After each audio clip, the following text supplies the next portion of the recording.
everybody? It's your boy Real back with another review, man. This is True Detective season 4, episode 1 and 2.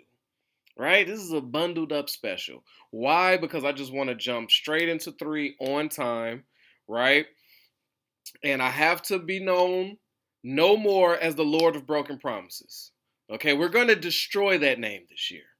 It's over. It's 2024. Rail is trying to bring the heat consistently, right? I don't have a problem with bringing heat. That's what I do.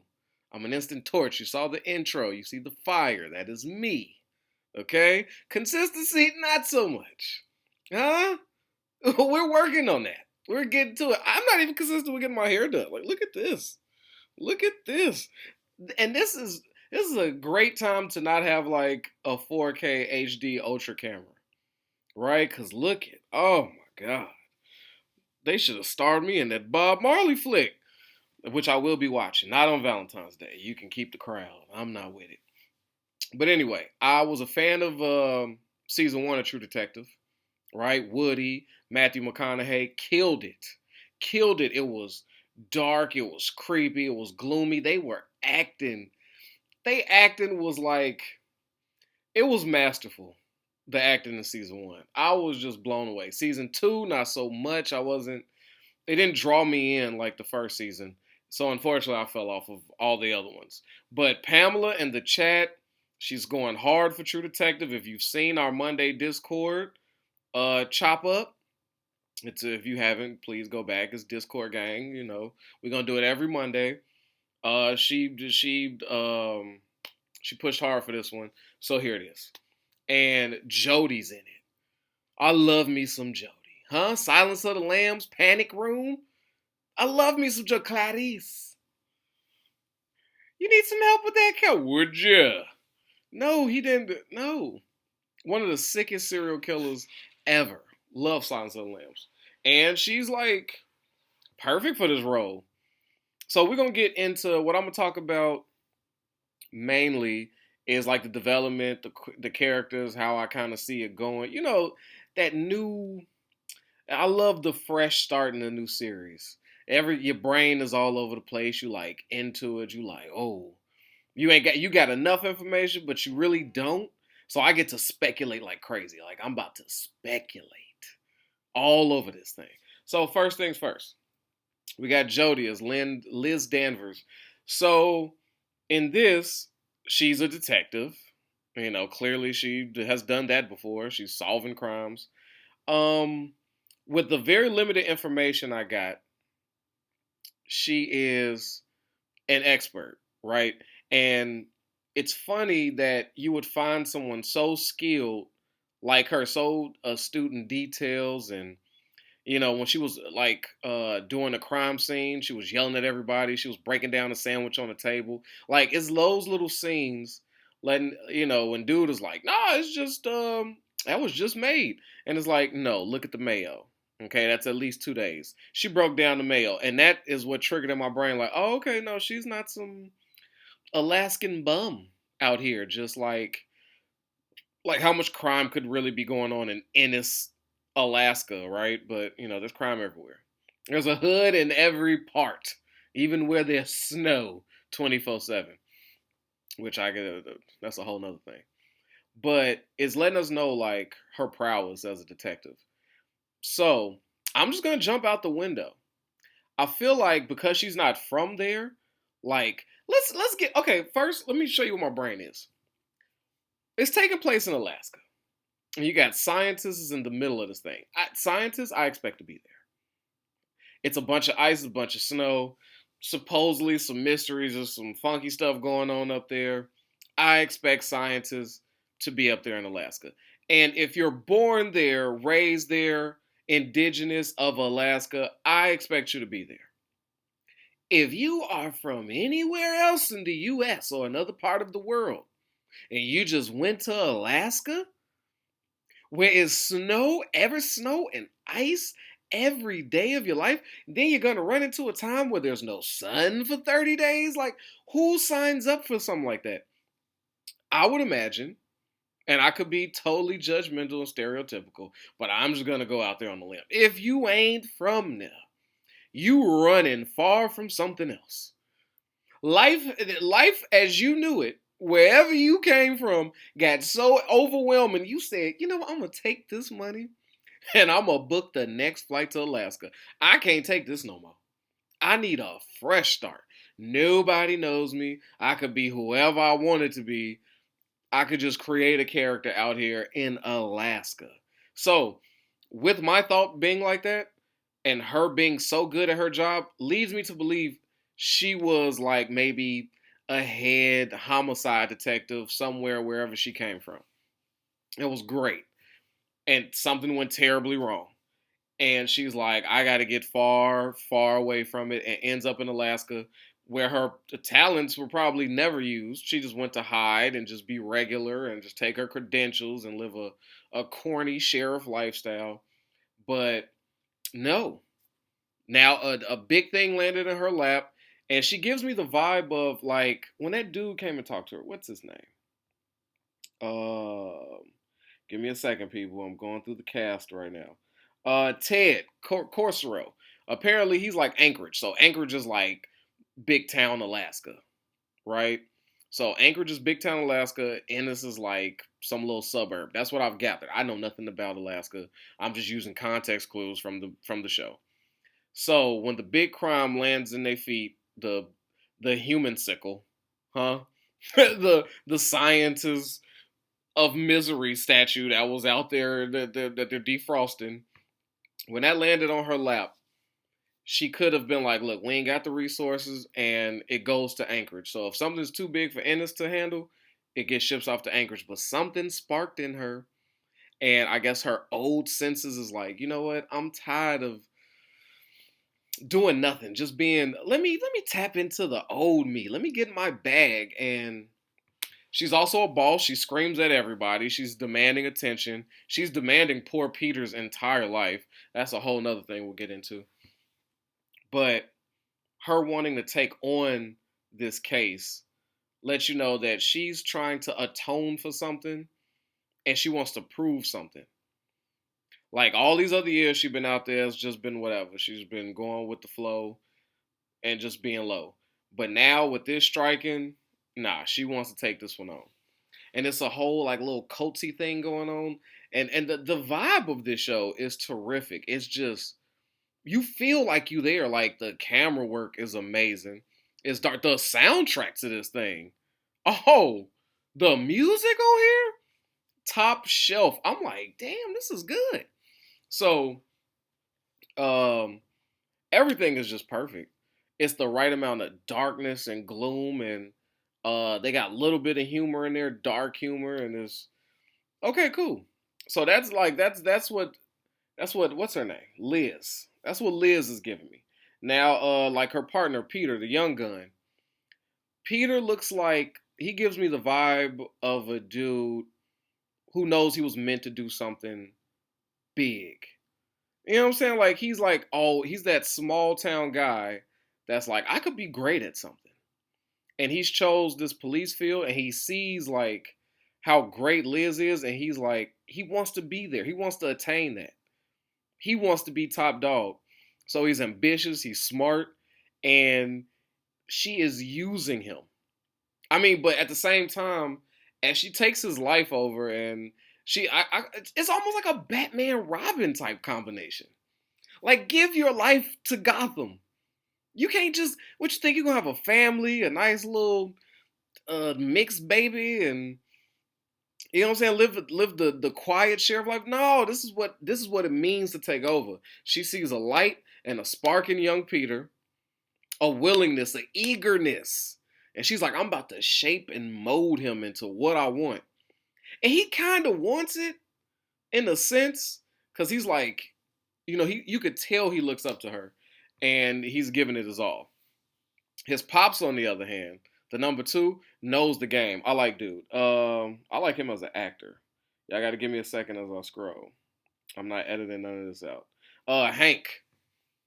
Okay, so Hank is Peter's dad, and he's what you would expect a cop from Ennis, Alaska to be like. Oh, whatever. Like, they probably went crazy. They were stuck in the room all day.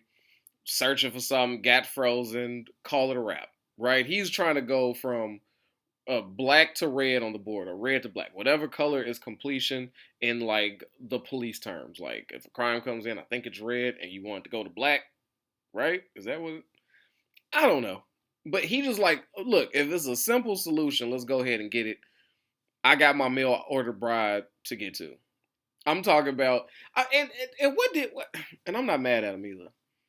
He's in Alaska. I'm not judging nobody that lives in Alaska. If my man is getting scammed by some middle-aged dude in another country talking about, yeah, I'm coming out here, but mom's medicine, I need. If that is putting a smile on his face in that cold, dreary town, he's paying for the quality service.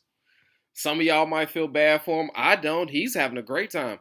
She says, or she, let's put quotations on that. I'm highly doubting that's a woman texting our boy Hank. What I love about Hank is she says, send me more pictures of you.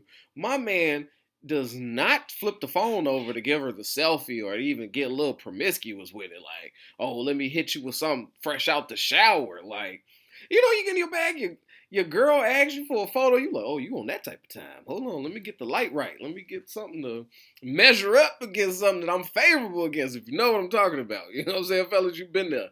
You done looked around. Come on, fellas, before you sent that meat pic, you making me say it. Before you sent that meat pic, you looked around for something that you could compare your thing to, that would give it that, oh, you bringing it like, that ain't no Roku remote. That's the Roku Deluxe that he's got sitting next to you. You get fancy with it. So instead of him doing that, my man goes around the house taking pictures of pictures to show himself.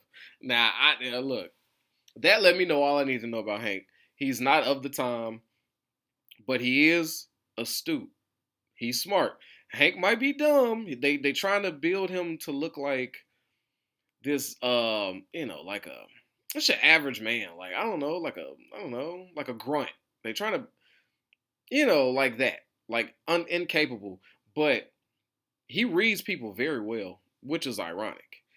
When he goes and slaps his son for stealing, it ain't about stealing from his house so much as, look what you letting this woman do to you. This woman got you lying to your father, stealing from your father, and stealing you from your son. Don't give her your life. He sees the play. And he's there, and he's just there to educate his son. And he knows not to take Liz too serious. It's not much she can do to him out there in Ennis, Alaska. You need that. You can't have some militant, over the edge, overbearing sergeant lady just running town, and you see like most of your crimes are DUIs. You know what I'm saying? Like, shout out to my girl that was lit, sliding on ice. I said, what? Look, Shorty was having a great time with no L. She got no license. Just look. What was her name? Cheryl or something like that? Cheryl was litty to titty. She was outside. She was she was having a great time. Smacking stuff, then come out crying. I was like, oh Lord. But yeah, and the seriousness in him, you can see how he switched serious to his son after slapping him and then giving him like the old, like, look, which I got a early hot take.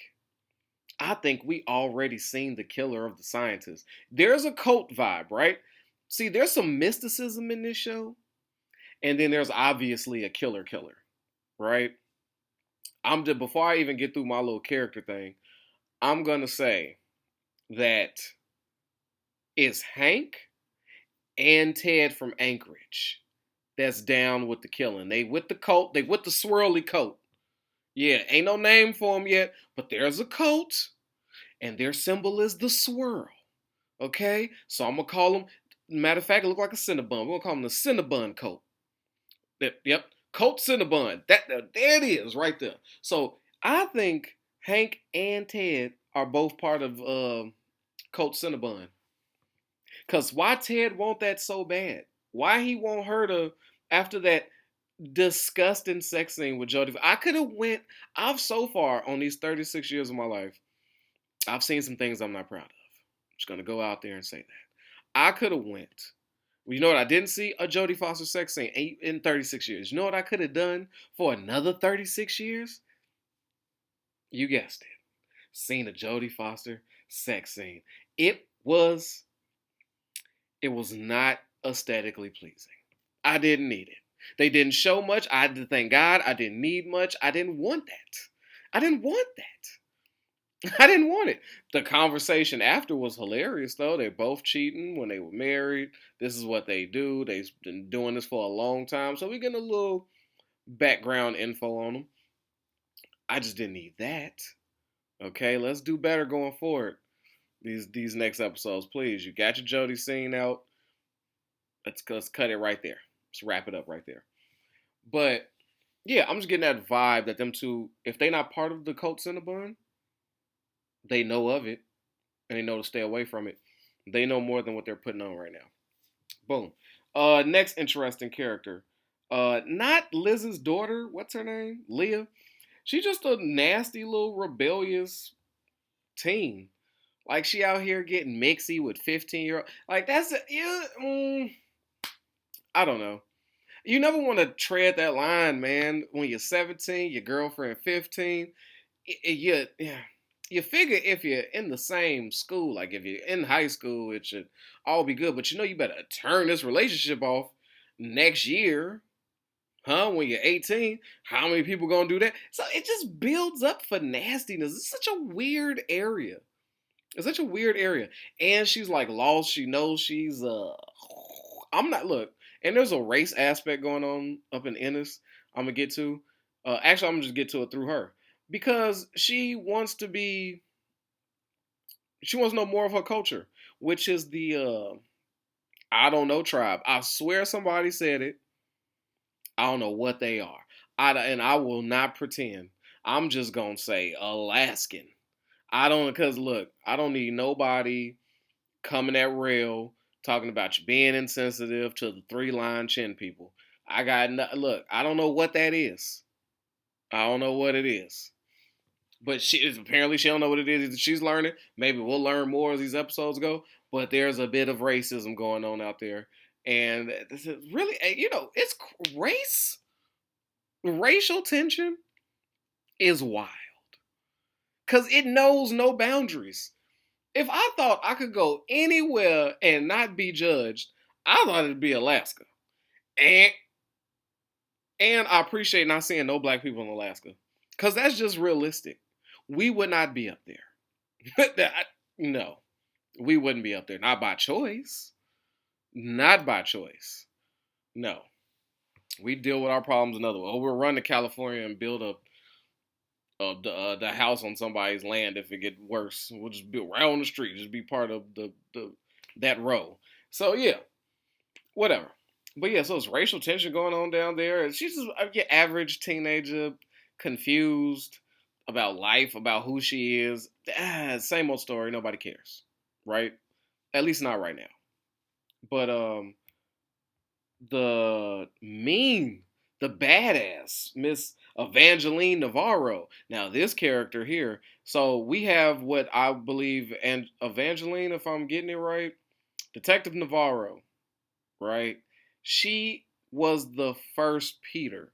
That's what I'm coming up with, right? She looked like she was tight with Liz. Liz was her mentor. Had a falling out, probably for obvious reasons. I could see Liz just being Liz and they having a fallout. It seemed like they fell out over a case that Navarro might have fumbled or cut some corners. They ain't really get into it, but yeah.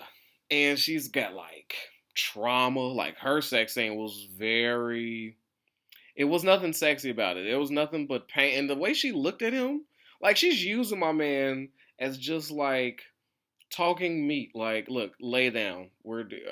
Get me laid. We're doing this.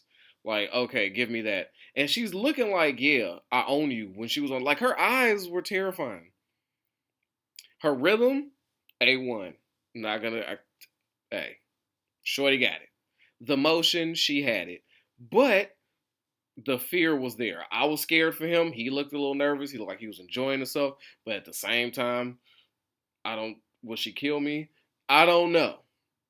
And that's probably what made things hotter for him. That's probably why he keeps letting her come in and steal his SpongeBob toothbrush. Men, a lot of times, we just dumb. We just dumb. We know that there's something wrong with her. There's some type of trauma. I'm probably not the best person for her, but she kind of hot. She owe me. Let's just ride this out and pray that I make it out alive. That's just how we come. That's just how we built. This is bad, but it feels good. It's weird. I'm feeling weird about it. But it's kind of exciting. Let's just not end up on the next snapped. Let's just do that. But yeah, so she's like a army vet, or she's in the military vet, and she don't play around, and she's pro woman, right? So the case it was an Alaskan, right?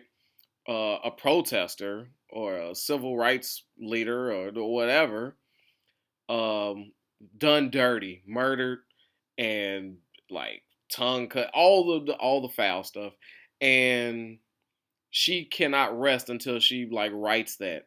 Like that's dwelling up in her. And then this crime with the scientist and her tongue being found there, it's some sick clues being left. So it's uniting the two back together. So it's like we about to get some good buddy cop, right? We finna get Liz's brain and like Detective Navarro's muscle and anger issues, and it's teaming up to be really good. And then you got my boy coming off the bench, Peter, who looking like he about to start thinking outside the box. I'm liking it. Is there any other characters I need to dig into? No, not really. Not yet. Not just yet. There's some, some side quest characters, but they ain't really popped out to me. Except for Rose, the one that got led to the bodies. Now, this reminds me so much of season one because I remember watching season one of True Detective and going, is it really like some magic happening? Like, okay, I know there's a killer. I know there's a human doing this, but it's giving me the vibe like there's some otherworldly thing happening. But it just never came to fruition. It was just a vibe that was set there. Like, is it a little magic? Huh? Is this some demon angel play going on? What's happening here? It feels unexplainable at times. Little things. It was just like weird. Like, first off, it started off with the moose looking crazy. Season 4 started with the moose looking crazy about the hunt. Sun came up, they freaked out and all jumped off the cliff. I was like, yo, what's up with that? What's up with the deers and the mooses? The Mises, the moose of the world. Right? The one on Netflix, what was we talking about? What movie was that? When the deer was freaking out? What's up with the four-legged, antler-bearing animals? What do they know that we don't know? Why? And is TV trying to tell us something? Is my third eye shut? Is it squinting? What is it? What's up with these deers and moose? So that lets me know some mysticism going on. And then when I ignored it, I was like, okay, maybe it was a rumbling. It was something. They just want to start off the show kind of weird. But then you go to Rose. She's seeing dead people in the snow, telling her, come hither, right? She's following it. Dude stops in the middle of the snow. And I love Rose. One, she has zero fear. Let me tell you something. If one of my loved ones was dead and just kept popping up on me with no words and just like, I'm coming to visit. And I'm like, hey, what you doing over here, Hank? Or Tommy, what you doing, Tommy? And he's just like, I'm going to be like, I don't want nothing to do with this. Is it the house? We got to go. Huh? It's time to get real supernatural up in here. Where's the salt? I love my people that done passed. And God knows I'd give just about anything to get them back for just a day. But let me tell you something. In the physical sense, it alive, non-zombified, non-ghostly. Because if they pop up on me ghost-like, what was that? Salt. Take that. Get some holy water, bless some water, bless this fine Chicago tap water, and right in their face with it. I'm not playing them games. I'm not with it. Rose, on the other hand, she's like, yeah, this is what happens up in Ennis. It's Alaska, baby. We see dead people all the time. Look, dead people only come to you for 3 reasons. They want to say hi, they got to tell you something, or they probably trying to get you to come roll with them to the other world. And I'm like, so the way she said that last part, I was like, okay, say hi. I'm with that. I get that. Oh, trying to show me something. Maybe trying to prove. Okay, I'm with that. Take me with you though. And she just spit that out like that was like, yeah, like duh. Don't you know that? Like, yeah, they're dead. They want you to be dead. Like, come follow us. Let's get dead together. Like, no, Rose. But she goes out there and following them. Dude stops in the middle of the snow, start doing a praise dance, right? And then points at the end. I have no idea what that was about. I don't know if that was just supposed to be artistic. I don't know if he was like, finally, all them years I spent in church praise dancing, now is the time for me to show you what I got on HBO. What better time? If not then when? Huh? So he busts it out. And then she's looking unimpressed. I thought it was impressive. She didn't care. Pointed a direction. What do you know? Toes, elbows, noses, frightened frozen scientists with their clothes perfectly folded. So now we have the crime. We know that it is tied. The missing scientists that are now found, their deaths are related to Detective Navarro's old case. So, right, we got that where they're united. And then as that human sickle, as that ass sickle of scientists start melting, right? That's the dirtiest statue ever. But and shout out to Peter for being able to sit there and like I could never watch that. That's pure nightmare fuel. Like you gotta be different to look at that thing for 10 minutes straight and just be like, yep, the ISIS, yep, and to go home at night and sleep comfortably. Like, nah, you got me. Nah, they built different out there in Ennis. They built different. I could never. But the last thing that they noticed that one of the scientists are missing. So they're gonna try to they saying like, oh no, he's alive. Like Detective Navarro feels it. Like she feels these vibes. She feels these energies. So that it just lead more to this mysticism stuff. And you know what? I'm not even gonna look too deep into it. Look, dead people come back. They point out people alive. Whatever. I'm gonna just roll with the Rose theory. It is what it is. Detective Navarro get a feeling she must be like tapped in to her people and that land. So she just feels that scientist is alive. I'ma just roll with it. I got no questions. I'm not gonna look no deeper into it. It is what it is. Ghosts exist in Ennis. In Ennis. That's a nasty name for a city. So I guess they're gonna hunt down this last scientist. I mean they got a little stuff. They working. They found like a torture trailer, very creepy, belonging to somebody that's got the matching the Colt Cinnabon tattoo. So it's really we're just locking down anybody that's swirling. We own them. Rose was even scared to draw it. She was like, "You ever seen this?" and drew it in the snow. And she was like, "Oh, I think I did." Okay, good. And she wiped it away. She was like, I said, "Okay, okay, it's something. It's a deeper, darker criminal link out there." But I'm not shocked. And to be honest with you, when you go out to a place like that in Alaska, you kind of you're signed up for it. I can't imagine non weird stuff happening out there. Of course, there'll be a serial killer. Why wouldn't it be? How many people gonna be looking for a serial killer up there in Alaska? He probably getting it off, and then you can keep the bodies fresh if you're nasty. There's ice everywhere. Oreos, $20. I just looking around like, what is this? But I like it. I like that it takes place out there because it gives you like it makes you think about a way of life out in a place that I never even cared about. If there wasn't aliens involved, if there wasn't vampires roaming the town for 30 days, like I've never thought about that. You just always see them drilling for oil. Or like The Thing with Kurt Russell. Like if it's like you know what I'm saying. Like if it's nothing like that popping off in Alaska, then I could care less. Like a transformer being buried, coming back to life. But you never it's weird stuff starts out there, right? All the weird, nasty stuff is out there, but we never get a feel of life up there, right? All our horror movies, other stuff start up there, But we don't ever get the way of life. Like we don't ever see the community and the town and how they give it up. So I think that's actually really super dope because I'm like, oh yeah, Oreos would cost $20 out there. Like I'm looking at the little stuff, like, because I'm just asking myself why. Like, where is the pluses to being up there? So I'm really immersed into it right now. Also, yeah, the racial aspect up there, like I don't know what it is. I don't know what it is. It's too cold for all that. Alaska, like, please, please. And Liz is very anti the Alaskans or their culture at least. Like she's irritated by it. But I'm assuming her stepdaughter, that can't be her real daughter. I'm assuming her stepdaughter is she. I don't know. She's confusing. We need more. We need to know more about Liz. We need to know what happened to the dad and why this that culture freaks her out so much. It's something. Maybe I'm wondering if his ancestry led him to his demise. And she's like, okay, cut the voodoo. Huh? Cut all this Alaskan voodoo out.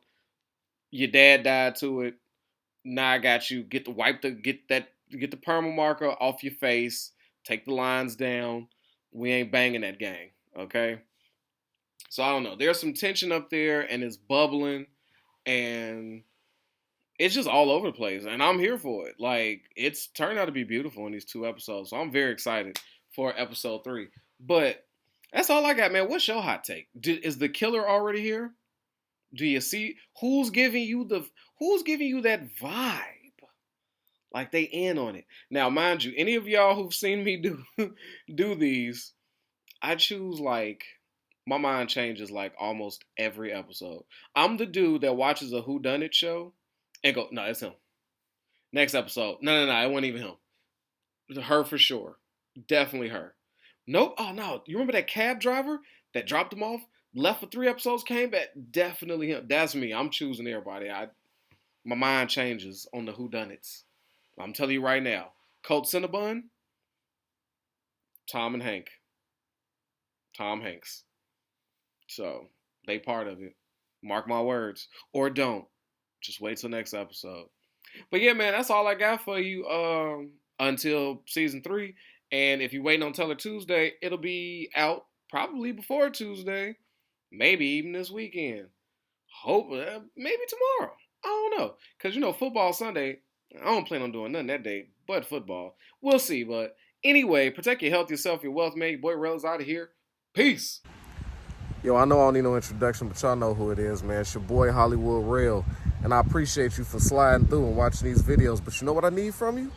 All right, if you ain't already, I need you to like this and subscribe this, man. We at 1,000 trying to get to 2, all right? Push it for your boy. Get them algorithms up. So when it come to that subscribe button,